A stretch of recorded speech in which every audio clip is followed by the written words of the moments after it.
This is Sean with Voices Live On, and I'm speaking with Garrett Ackles. Garrett, how are you doing today, and where are you located?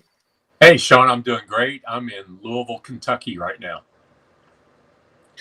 So, our goal with this project for getting the alumni stories from the past, getting to know what they're doing today, and also making kind of an update within the data of where they're at, what they're currently doing for a job, what companies they're connected to, so you guys can actually network more now and also bring in the younger guys so they can kind of take advantage of that network and reminisce and hear those stories.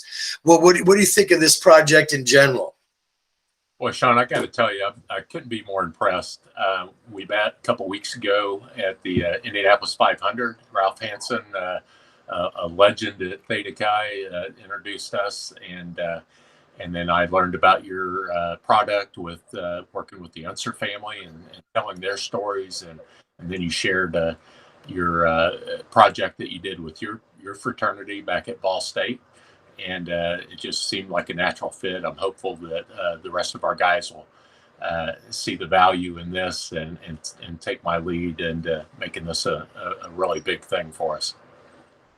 All right, so yeah, the answers. I've had my company for years. It originally focused on saving or basically interviewing in segments or topics seniors on their life stories, and then it grew to interviewing everybody in the family about all of the different memories and perspectives.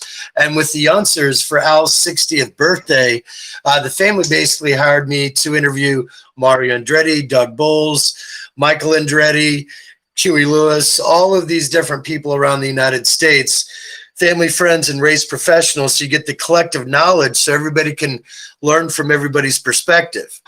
So with yourself, for some reason, your screen just turned sideways.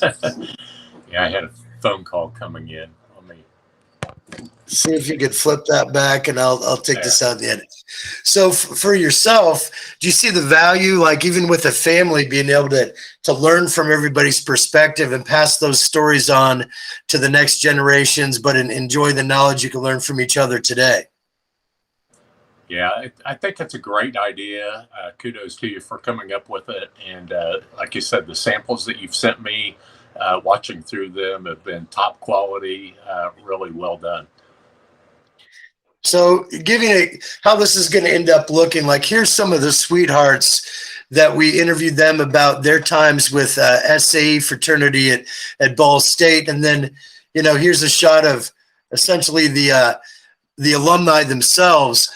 And these are going to be hosted essentially on our website. And as it grows, it'll be a freestanding site, but you're going to be able to kind of see what they're doing now career wise, watch them or listen to them.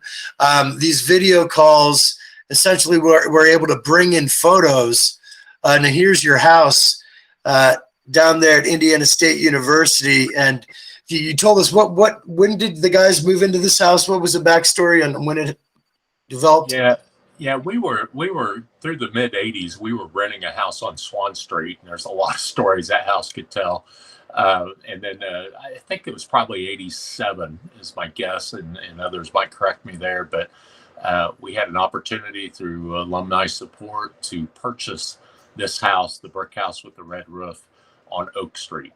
That was right at the very end of my active career. So I was slightly involved with it, not to the extent that a lot of others were. Jeff Bogdan and Andy Robinson, a bunch of them were the leaders at that time, played a big role in that. And then others since then have really taken on huge roles. Ralph Hansen and his support, Bob Hasbrook, and others in adding on and opening it up and making it basically a small campus. This is one of the favorite photos from doing your full interview of the guy that did the robot the best in the house. Something to think about. You've got, executives dressing up as rock stars. You have all these different scenarios that have backstories behind them, and even one of the ones that don't have photos, but like this one is at your national meeting and your national president for Oxbow. Is that right? Or That's right. That was an Oxbow meeting with George D. Kilovis in attendance, supporting us. The reality is that when you leave college, you don't, you try to reminisce with the alumni. You don't see them that often, but this is going to be a way that at any point in the day, the guys are going to be able to tap each other's stories and also, share them with their other alum or other buddies, or even in other houses, or their sons or their kids or whatever. And it's a really beautiful way to help reminisce, but it also will get people re-engaged and possibly in the mood to maybe cut a check and donate to the house and help better whatever's going on there currently. You've got these active guys. This is one of the gentlemen we did. It's on the executive board at Ball State for SAE, but they've got goals too. And for them to be able to hear these stories and motivate the younger guys that are thinking about rushing, that can set a fraternity on a campus, because the young guys can learn from the old guys. And that's what you tried to do when you were there back in the day.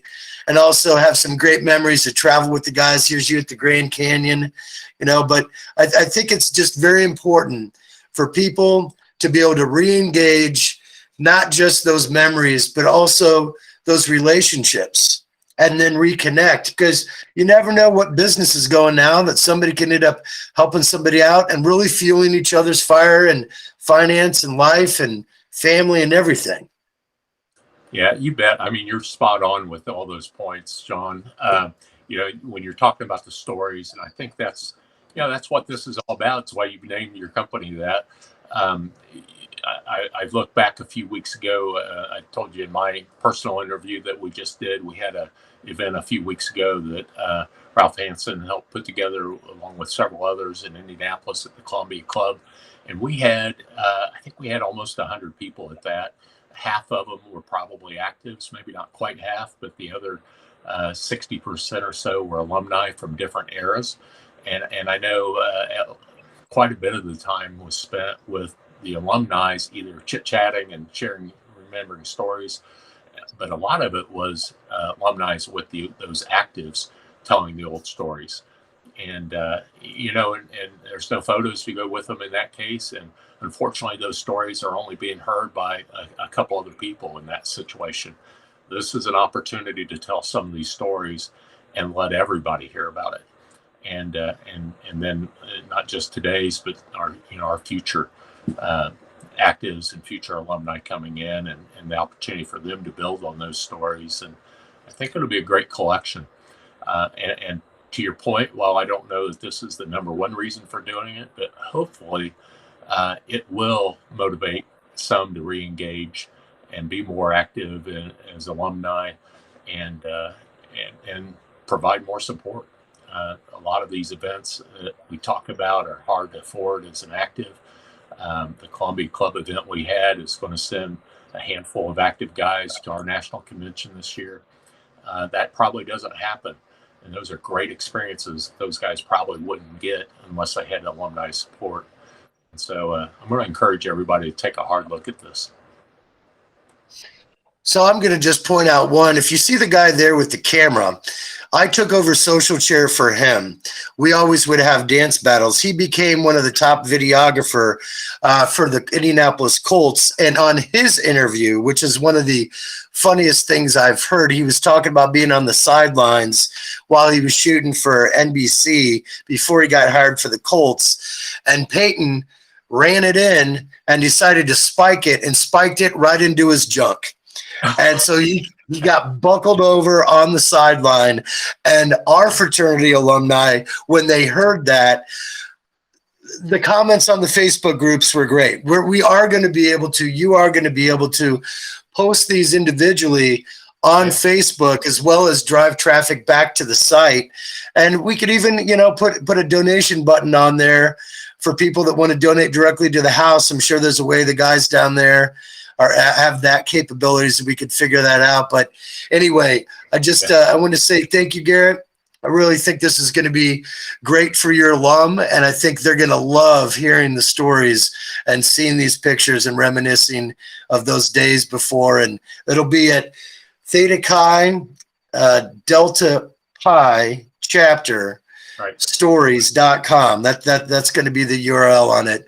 And do you have anything else you'd like to say to the alum? Well, I think you're spot on about the social media aspect of it. You know, we had a big increase in activity with alumni when we, you know, years ago when we developed our Delta Pi Facebook group page. It allowed a lot of us to interact and reconnect. And I think these will be stories that we can add to that page, along with the website that you provide, and you know, just you know, another way of stepping up our efforts, our ability to communicate and re-engage with each other. So I'm really excited about it. I look forward to working with you on it, and hopefully we can introduce you to some more of our alumni board and take the next steps. Well, I think once they understand the bigger picture and able to watch the product itself, I think everybody will really see the value. And I look forward to helping saving the stories. And we might even be able to hire some guys down the way that are the younger alum and kind of train them to be able to work with us and actually make some money, being able to help save the stories of the older alum. All right, we'll get some of our audio and visual aid majors in here to help out the process. That's right. All right, Garrett. Well, I'm gonna close this out, but just stay on the line. Thanks, Sean.